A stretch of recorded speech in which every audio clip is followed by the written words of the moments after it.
इसी जगह ऐसे ही बैठा करती थी। जब कोई आईएएस ऑफिसर आ रहा हो, कोई आईपीएस ऑफिसर आ रहा हो, कोई टीचर आ रहा हो या कोई, एक दिन में मेरी जिंदगी, जब मैंने अपना रिजल्ट देखा पहली मर्तबा, उसके बाद से अब तक ऐसा है कि मैं अपने इमोशंस को पूरी तरह प्रोसेस नहीं कर पाई हूँ। वो इल्म था जिसने एक दिन में मेरी पूरी की पूरी जिंदगी बदल दी। 25 साल की मामूली से एक लड़की हूँ। टाइटल बैकग्राउंड या फैमिली का बैकग्राउंड भी जो है वो मेरा काफी हम्बल है। मेरे जो पापा है वो ऑटो रिक्शा ड्राइवर है। कि मुझे जो ये नासाजगार हालात है इनको अगर बदलना है तो मुझे इल्म हासिल करने कहा था कि बेटा अगर तू डॉक्टर बन गई तो 100-200 लोगों की ओपीडी कर लेगी, पर अगर तू आईएएस ऑफिसर बन गई तो तू पूरे डिस्ट्रिक्ट की ओपीडी कर सकती है। मैं स्पेशली आप बच्चियों से ये गुजारिश करूंगी कि आप मेरी बातों को जो है वो गौर से सुने। मुझे आपको यहाँ पर देखकर बहुत ज्यादा खुशी महसूस हो रही है, क्योंकि आप में मुझे सिर्फ कुछ चंद बच्चियां नहीं नजर आ रही, मुझे आप में इस मुल्क का मुस्तकबिल नजर आ रहा है। कुछ साल पहले मैं भी इसी जगह ऐसे ही बैठा करती थी। जब कोई आईएएस ऑफिसर आ रहा हो, कोई आईपीएस ऑफिसर आ रहा हो, कोई टीचर आ रहा हो या कोई डॉक्टर आ रहा हो, मैं ऐसे ही बैठ के उसे सुना करती थी। ऐसे भी होता था कि लेक्चर के बीच में मुझे बड़ा बोर महसूस होता था और आप ही की तरह मैं शोर शराबा करना शुरू कर देती थी। लेकिन कुछ कुछ बातें थी जो अक्सर मेरे दिमाग में फिट हो जाती थी, और वही बातें जो है वो आज मैं आपके साथ जो है वो शेयर करना चाहूंगी। जब मैंने अपना रिजल्ट देखा पहली मर्तबा, उसके बाद से अब तक ऐसा है कि मैं अपने इमोशंस को पूरी तरह प्रोसेस नहीं कर पाई हूँ। जो खुशी का जज्बा है, जो रिलीफ का जज्बा है, गम का हो, किसी भी तरह का जज्बा हो, मैं उसको पूरी तरह महसूस नहीं कर पाई हूँ। लेकिन लोग जो है वो अक्सर मुझसे यही सवाल कर रहे हैं कि बेटा आपको कैसे महसूस हो रहा है, जो आपका रिजल्ट आया है उसके बाद आपको कैसे महसूस हो रहा है। मैं और कुछ तो बहुत ज्यादा महसूस नहीं कर पाई, लेकिन एक चीज है जो मुझे महसूस हुई है कि उस एक दिन में मेरी जिंदगी बदल गई है। मैं आपको यकीन से कह सकती हूँ कि उस एक दिन में मेरी जिंदगी बदल गई है। फिर मैंने सोचा कि ऐसी क्या चीज थी जिसको मेरे अल्लाह ने जरिया बनाया कि जिससे मेरी जिंदगी बदल गई। और मुझे एहसास हुआ कि वो तालीम थी, वो इल्म था जिसने एक दिन में मेरी पूरी की पूरी जिंदगी बदल दी। और अल्लाह ताला भी तो यही कहता है, जैसे कि मेरे मामा ने आपको जो है वो अभी एक बड़े ही प्यारे सूरे की आयत सुनाई। जब मेरे प्यारे नबी सल्लल्लाहु अलैहि वसल्लम पर वही जो है वो नाजिल होना शुरू हुई थी, तो सबसे पहली जो आयत थी, जो सबसे पहला सूरा था, वो सूरह अलक था, और उसकी शुरुआत ही लफ्ज इकरा से हुई है, जहाँ अल्लाह ताला हमारे प्यारे नबी सल्लल्लाहु अलैहि वसल्लम से कहता है कि पढ़ो अल्लाह के नाम से।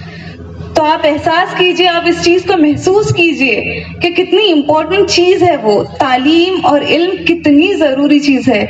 कि वो जो दौर था वो जाहिलियत का दौर था, किसी भी इंसान को किसी भी तरह का शऊर नहीं था।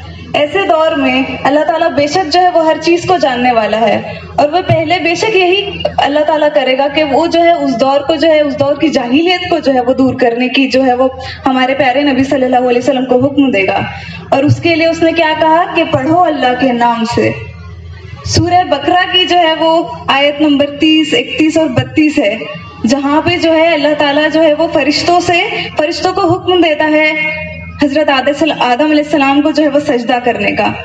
लेकिन फरिश्ते उस वक्त सोचते हैं कि या अल्लाह, ये जो खाक से तूने इंसान बनाया है, तू हमें इसे सजदा करने का हुक्म दे रहा है, ये तो जमीन में फसाद फैलाएगा। वो अल्लाह से सवाल नहीं कर रहे थे, वो अल्लाह से सवाल कर ही नहीं सकते थे, क्योंकि वो तो मखलूक बनी ही अल्लाह की इबादत के लिए है। लेकिन वो जानना चाहते थे कि ये खाक से बनी मखलूक जो जमीन में फसाद फैलाएगी, उसको अल्लाह ताला आखिर क्यों सजदा करने का हुक्म दे रहा है। तो अल्लाह ताला ने फरमाया कि जो मैं जानता हूँ वो तुम नहीं जानते।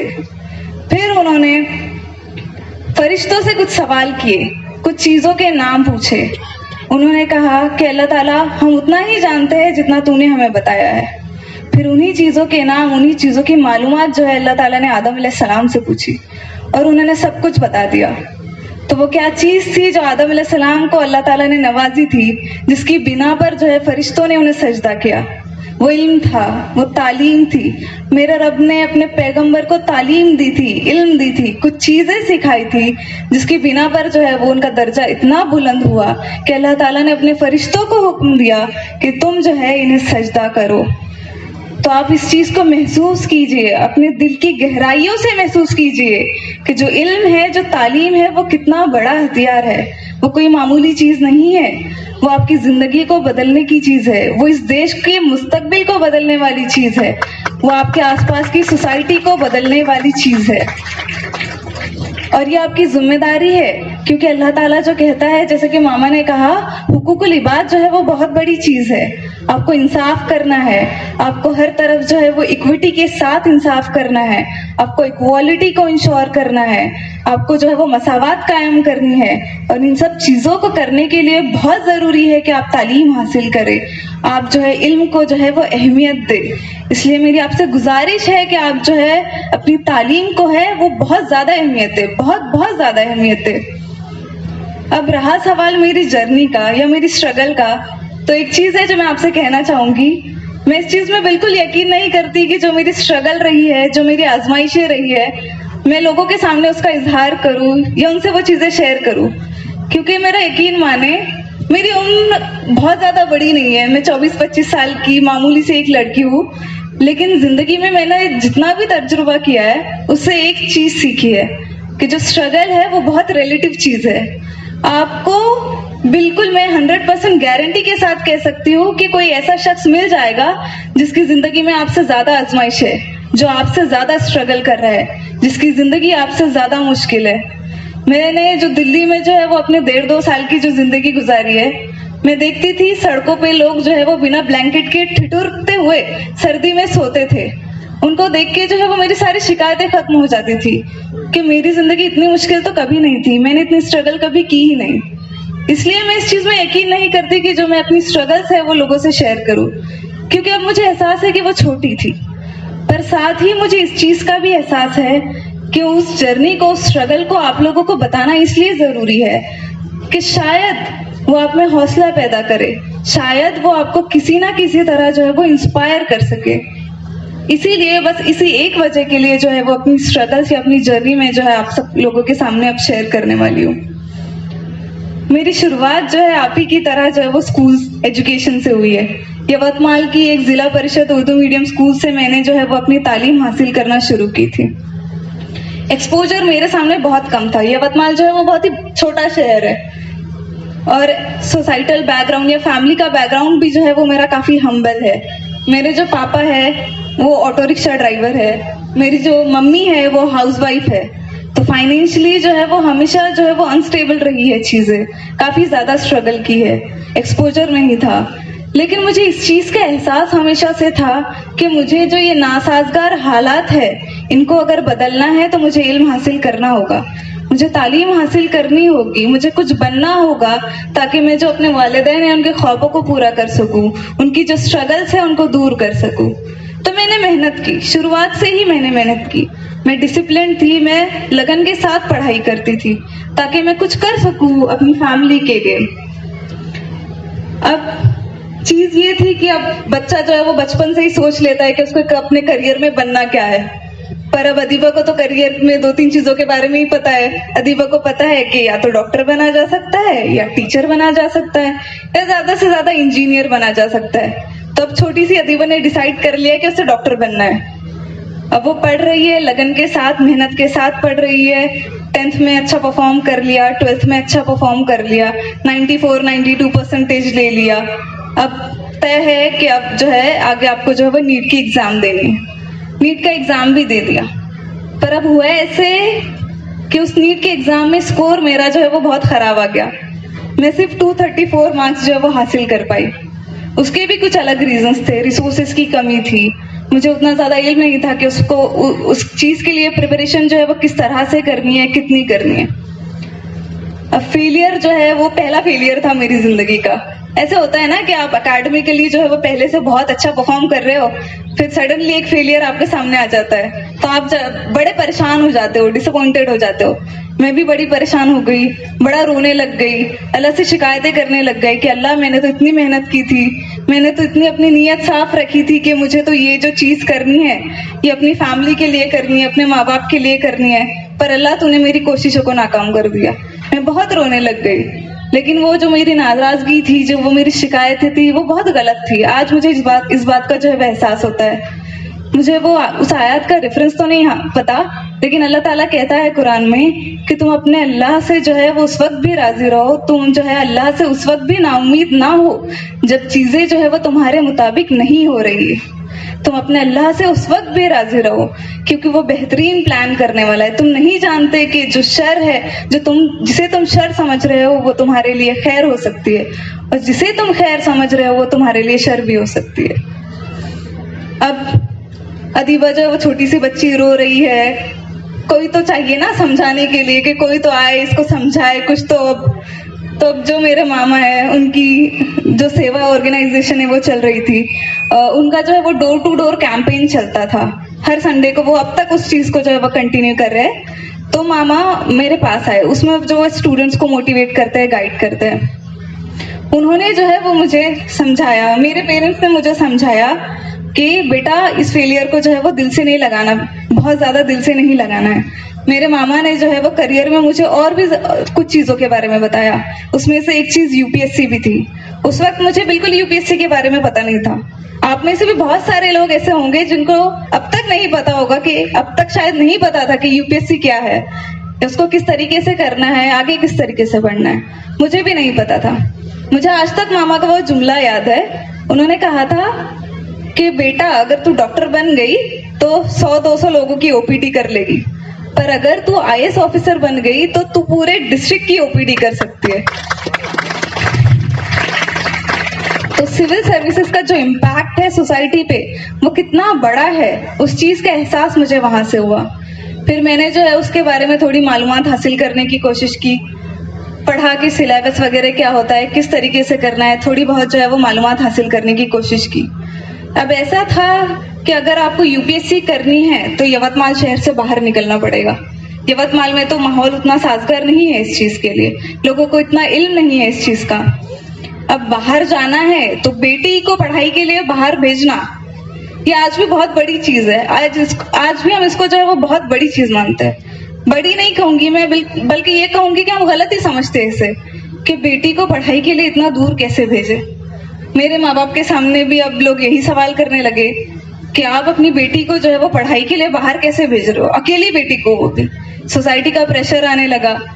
मेरी मम्मी से लोग कहते थे कि आप इसे जो है वो खाना पकाना सिखाइए, घर के काम सिखाइए, कुछ सालों में इसकी शादी की उम्र हो जाएगी, आप इसे तैयार करें।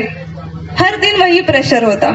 मेरे वालिद जो है उनसे भी बाहर के लोग यही कहते हैं कि आप जो है, आप वालिद है, आपकी जिम्मेदारी अपनी बेटी को प्रोटेक्ट करने की, आपके घर की इज्जत है वो, आप उसे बाहर कैसे भेज सकते हो। लेकिन उस वक्त मेरे माँ बाप ने मुझे बहुत सपोर्ट किया। अल्हम्दुलिल्लाह उन्होंने कभी जो है वो मेरे रास्ते में जो है वो रुकावटें जो है वो आने नहीं दी और मुझे पूरी तरह सपोर्ट किया। वालिद जो है वो फाइनेंशियली जो उन्होंने बहुत स्ट्रगल की, लेकिन फिर भी उन्होंने हौसला दिया कि बेटा तू जा, हम किसी तरह से जो है वो कर लेंगे चीजें। पर हालात तो अभी नासाजगार है। मैं बेटी हूँ, मुझे पता है कि मेरे वालिदैन जो है उन्होंने कितनी कुर्बानियां दी है, और जब औलाद होती है वो नहीं चाहती कि उसके वालिदैन जो है वो हद से ज्यादा उसके लिए चीजें कुर्बान कर दे, या उसकी वजह से जो है वो उन्हें बहुत ज्यादा तकलीफ दे दे। तो मुझे डर लगने लगा कि कैसे करेंगे मेरे वालिदैन जो है, पढ़ाई का अब इतना खर्च आएगा, उसको कैसे पूरा करेंगे हम। ख्वाब जो है वो बहुत बड़ा था यूपीएससी करने का। अब इतना बड़ा ख्वाब देखने से मैं डर गई, मैं सच में डर गई कि मैं अब कैसे करूंगी। उस वक्त भी जो है सेवा जो है ऑर्गेनाइजेशन वो जो है वो मेरे सामने आई। उन्होंने मुझे इस बात की सिक्योरिटी दी कि बेटा तू सिर्फ अपनी पढ़ाई पे फोकस कर, तू मेहनत कर, बाकी जो भी चीजें हैं वो हम संभाल लेंगे। तेरे आखिरी डेस्टिनेशन तक, तेरी जो मंजिल है वहां तक हम जो है वो तेरी मदद करेंगे, फाइनेंशियली जो है वो हम तुझे हर तरह का सपोर्ट करेंगे। और यकीन मानिए आज इस पल तक जब मैं आपके सामने खड़ी हूँ, यहाँ तक जो है वो उन्होंने मुझे सपोर्ट किया है। मेरे फेलियर्स के बाद भी उन्होंने मुझे सपोर्ट किया है, मेरा साथ नहीं छोड़ा। उस फाइनेंशियल, उस मॉरल सिक्योरिटी की बात जो है मैंने अपनी यूपीएससी की जर्नी स्टार्ट कर दी। मैं ग्रेजुएशन के लिए पुणे गई, वहाँ पे आजम कैंपस जो है पुणे में, वहाँ से जो है मैंने अपनी ग्रेजुएशन कंप्लीट की। और साथ ही साथ पुणे में जो यूनिक एकेडमी है वहाँ पे जवाद काजी सर जो है उनके अंडर में मैंने जो है वो अपनी फाउंडेशनल कोचिंग जो है वो पूरी की। अब 21 साल की उम्र में जो है वो यूपीएससी का फर्स्ट अटेम्प्ट होता है। अब जब मैं ग्रेजुएशन के फौरन बाद 21 साल की हो गई तो मैंने भी जो है वो अपना फर्स्ट अटेम्प्ट जो है वो देने का तय कर लिया और दे भी दिया। उस वक्त तक ऐसा था कि चीजें बहुत सारी उस वक्त तक भी पता नहीं थी कि कैसे पढ़ना है, कितने अच्छे से पढ़ना है। तो फर्स्ट अटेम्प्ट में मैं हो गई फेल। अब फिर से अदीबा का वही रोना धोना शुरू कि अब क्या होगा, अब तो मैं फेल हो गई, अब तो कोई मेरे से उम्मीद भी नहीं करेगा कि ये पास कैसे हो गई। पता है ना कि बंदा जब फेल हो जाता है तो लोगों की उम्मीदें उससे टूट जाती है। फेलियर जो है वो बहुत बड़ा धब्बा समझा जाता है, पर नहीं, उस वक्त भी जो है वो मेरे पेरेंट्स ने, सेवा ऑर्गेनाइजेशन ने मेरा हाथ नहीं छोड़ा। पहला जो अटेम्प्ट था वो मैंने मुंबई के हज हाउस से दिया था। प्रीलिम्स क्लियर नहीं हो पाया, मैंने हिम्मत नहीं हारी, सपोर्ट था, मैंने उसके बाद हिम्मत नहीं हारी। फिर अपना जो सेकंड अटेम्प्ट है वो देने के लिए जो है वो मैं दिल्ली चली गई। वहाँ पे हमदर्द स्टडी सर्कल नाम का एक इंस्टीट्यूशन है, वहाँ से मैंने जो है वो अपना सेकंड अटेम्प्ट दिया। अल्हम्दुलिल्लाह वहाँ से मेरा प्रीलिम्स तो क्लियर हो गया, पर मेंस फिर से रह गया। अब ये सेकंड फेलियर था, सेकंड नहीं बल्कि थर्ड था अगर मैं नीट को काउंट करूं। अब यहाँ तक आते आते ऐसा हो गया था कि मुझे फेलियर जो झेलने की आदत हो गई थी, तो थोड़ा कम डर लगता था, थोड़ा कम फिक्र होती थी। मेंस नहीं हो पाया, फिर अब जो फिर से थर्ड अटेम्प्ट देना है, थर्ड अटेम्प्ट देना है, उसके लिए जो है फिर मैं जामिया मिलिया इस्लामिया गई। वहां से मैंने अपना थर्ड और फोर्थ अटेम्प्ट दिया। थर्ड अटेम्प्ट में भी मैं इंटरव्यू तक गई पर एग्जाम क्वालिफाई नहीं कर पाई, वहां भी जो है वो मैं फेल हो गई। फोर्थ अटेम्प्ट में जो है वो फाइनली जो है वो मुझे जामिया मिलिया इस्लामिया में प्रॉपर गाइडेंस और सारी चीजें हासिल होने के बाद जो है वो कामयाबी हासिल हुई। अब ये चीजें जो है ये मैं आपको बता रही हूँ, क्यों बता रही हूँ? क्योंकि मेरे लिए जो है वो मेरी सक्सेस से कहीं ज्यादा इम्पोर्टेंट मेरे फेलियर्स रहे। वो जो फेलियर्स रहे हैं उन्होंने मुझे एक आज जो है वो एक बेहतर इंसान बनाया है। मुझ में हिम्मत नहीं थी फेलियर्स झेलने की, इससे पहले मुझ में बिल्कुल हिम्मत नहीं थी फेलियर्स झेलने की या इतनी हिम्मत करने की कि मैं उन फेलियर्स से कुछ सीखूं। पर आज मुझ में वो हिम्मत है कि जब इंसान फेल होता है ना तो वो फेल होना जो है वो एक गलत चीज नहीं है, कोई नेगेटिव चीज नहीं है। वो आपके पास एक मौका है कुछ सीखने का, अपने आप में कुछ इम्प्रूव करने का। ग्रोथ जो है ना वो एक बहुत इंपॉर्टेंट चीज है और वो उस वक्त तक नहीं होती जब तक हालात जो है वो नासाजगार ना हो। आपने कोई छोटा सा पौधा देखा होगा, जो पेड़ पौधे होते हैं, सैलाब जब आ जाता है, बहुत सारा पानी जब आ जाता है तो उसकी हालत जो है वो खराब हो जाती है, या तो वो जड़ से उखड़ जाएगा या किसी तरह से जो है वो मुरझा जाएगा, कुछ भी हो जाएगा। तो पानी तो पौधे को चाहिए होता है, एक तरह से साजगार चीज है ना उसके लिए वो। लेकिन जो है वो इतनी ज्यादा उसके पास पॉजिटिविटी है या इतनी ज्यादा जो है उसके हालात जो है सही है, वो भी उसके लिए सही नहीं है। लेकिन अगर जब ड्रॉट आ जाता है उसके बाद किसी पौधे पे आप थोड़ा सा पानी डाल दो तो वो जो थोड़ा सा पानी है वो इतनी इम्पोर्टेंट चीज है उसके लिए, इतनी इम्पोर्टेंट चीज है क्योंकि वो उसको फिर से जिंदगी बख्शता है। तो वैसे ही जो मेरे फेलियर्स थे उन्होंने मुझे फिर से जिंदगी बख्शी है, मुझे सिखाया है एक बेहतर इंसान बनना, अपने आप को इम्प्रूव करना। तो मैं आप सबसे स्पेशली ये जो बच्चियां जो स्टूडेंट्स बैठे हैं यहाँ पे, इनसे यही कहूंगी कि आप जो है, मैंने जो आपको स्टार्टिंग में जो बात कही थी कि आप तालीम का दामन कभी ना छोड़े, आप जो है वो ख्वाब देखना कभी ना छोड़े। आपका ख्वाब जो है वो बहुत बड़ा होगा, बहुत बड़ा होगा, लेकिन कितना बड़ा होगा? आपके हौसले से तो कभी बड़ा नहीं होगा ना, आपकी हिम्मत से कभी बड़ा नहीं होगा, आपके जज्बे से कभी बड़ा नहीं होगा। हालात मुझे पता है बहुत नासाजगार होते हैं, कभी कभार चीजें आसपास हमारे सही नहीं होती, कभी सोसाइटी हम पे प्रेशर डाल रही होती है, कभी हमारे घर के हालात सही नहीं होते, लेकिन आपको भरोसा रखना है, आपको अपने आप पे भरोसा रखना है, आपको अल्लाह पे भरोसा रखना है कि वो किसी तरह से आपकी मदद कर देगा। मेरी भी उसी ने मदद की, सेवा को जो है वो जरिया बनाया मेरी मदद का, वो आपके लिए भी जरिया बनाएगा। बल्कि मैं आपको इनवाइट करूंगी कि आप भी जो है वो सेवा को रीच आउट करें। अगर आपको किसी भी तरह की मदद की जरूरत है तो वो आपकी जरूर जरूर मदद करेंगे। तो मैं आपसे बस यही मेरी आपसे गुजारिश है कि आज आप जो है वो मुझे देख रही है, ये बच्चियां, मुझे पता है कुछ दिनों के बाद जो है वो आप ये चीजें भूल जाओगे। ये जो अभी जो आपको ये इतनी बड़ी बड़ी चीजें लग रही है ना कि आपके सामने जो है वो रैंक 142 खड़े होके कुछ बोल रही है, मुझे पता है कुछ दिनों में आप ये चीज भूल जाएंगे। लेकिन एक चीज जो आपको नहीं भूलनी है वो ये है कि आपको अपने मुस्तकबिल के लिए काम करना है, आपको सिर्फ अपने मुस्तकबिल के लिए नहीं, आपको इस मुल्क के मुस्तकबिल के लिए काम करना है। आपको उन चीजों के लिए काम करना है जिसके लिए आप बने हो। किस लिए बने हो आपको पता है आप लोग किस लिए बने हो? एक, आप अल्लाह की इबादत के लिए बने हो। फिर दूसरी चीज जो अल्लाह कहता है, खिदमत खल्क के लिए बने हो। हुकूकुल इबाद जो रखे है उसने उसको पूरा करने के लिए बने हो। आपको इंसाफ करना है, आपको जो है वो मसावत कायम करनी है। आपको फर्क नहीं करना कि ये इंसान इस कम्युनिटी से बिलोंग करता है, वो इंसान उस कम्युनिटी से बिलोंग करता है, ये गोरा है या ये काला है। आपको इक्वालिटी के साथ इंसाफ करना है। और ये सब चीजें जो है ये बहुत बड़ी बड़ी बात है आपके छोटे से जहन के लिए अभी, लेकिन इस सब चीजों के लिए आपका पढ़ना बहुत जरूरी है, आपको तालीम हासिल करना बहुत जरूरी है। इसलिए आप सबसे बस मेरी यही रिक्वेस्ट है, यही गुजारिश है कि आप इस चीज को जिंदगी भर ना भूले कि आपको पढ़ाई करनी है, आपको तालीम हासिल करनी है, आपको अपने देश का नाम ऊंचा करना है, आपको अपने देश के लिए कुछ करना है।